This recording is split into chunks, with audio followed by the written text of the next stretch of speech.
उस इतिहास में मेरा जिक्र वफादारों में होगा, तेरा जिक्र गद्दारों में होगा, क्योंकि तू बजा सकता लेकिन तमाशा देख रहा था बैठ के। और जब दिल्ली में जुल्म सह के भी मुस्कुराते हो, मैं आपसे बड़ा परेशान। अपने लोगों के तकलीफों में मुस्कुराते हो, बड़ी अचरज की बात है यार। मैं आपके जहन की दाद देता हूँ, आप इस हालात में बड़े खुश हैं। इसका मतलब अच्छे कपड़े पहनने से आदमी अच्छा नहीं हो सकता। ये मैं कड़वी बात कह रहा हूँ, मेरा जहन है, मेरी वोट का रिश्ता नहीं है आपसे। अगर वोट का होता तो हाथ जोड़ कहता कि बहुत अच्छी बात है, बहुत अच्छी बात है, मुझे वोट देंगे। दूसरी घटना दिल्ली में घटी और आपने मैंने देखा सजदा कर रहे हैं मुसलमानों पे, किस तरह लाश बरसाई गई। ये एक आईना था बस आप लोगों के लिए कि अभी समझ जाओ।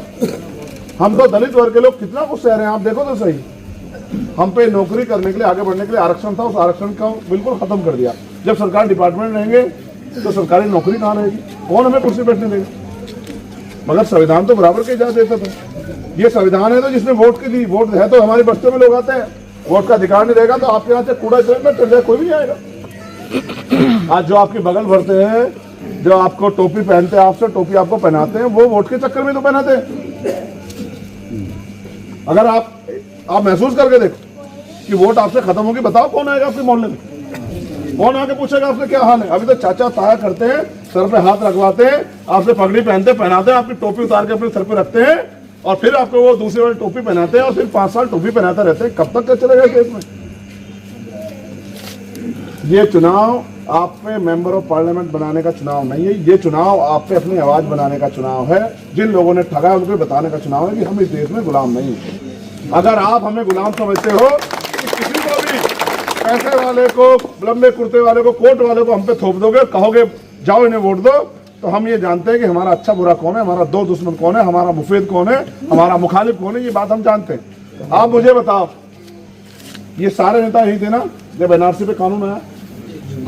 बताओ, अपने दिल से बताओ।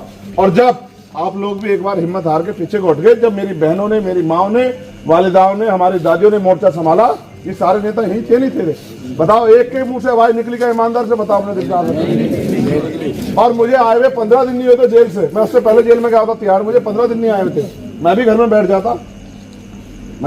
जाता, लेकिन मेरे जमीन ने गवाही नहीं दी। मैंने सोचा कि अगर आज मैं इस वक्त पे नहीं खड़ा हुआ तो इतिहास मुझे माफ नहीं करेगा कि जब जुल्म हो रहा था यहाँ के कमजोरों पे और जब उनके खिलाफ कानून बनाकर उनको कुचला जा रहा था, चंद्रशेखर बैठकर तमाशा देख रहा था। भले मैं चिड़िया जितना हूँ, मैंने जंगल की एक कहानी सुनी थी कि एक बार जंगल में आग लग गई, वहाँ बड़े बड़े जानवर थे, सारे जानवर बैठ के तमाशा दे रहे। चिड़िया ने चोंच में पानी भरा, वो लाला के डालती, तो एक बड़ा सा हाथी हंसने लगा। उसने चिड़िया से कहा, चिड़िया जल जाओगी, आग नहीं बुझेगी। चिड़िया ने बड़ा शानदार जवाब दिया। चिड़िया ने कहा, हाँ मुझे पता आग नहीं बुझेगी, लेकिन इस जंगल का इतिहास लिखा जाएगा। उस इतिहास में मेरा जिक्र वफादारों में होगा, तेरा जिक्र गद्दारों में होगा, क्योंकि तू बजा सकता लेकिन तमाशा देख रहा था बैठ के। और मैंने वो लड़ाई लड़के साबित किया।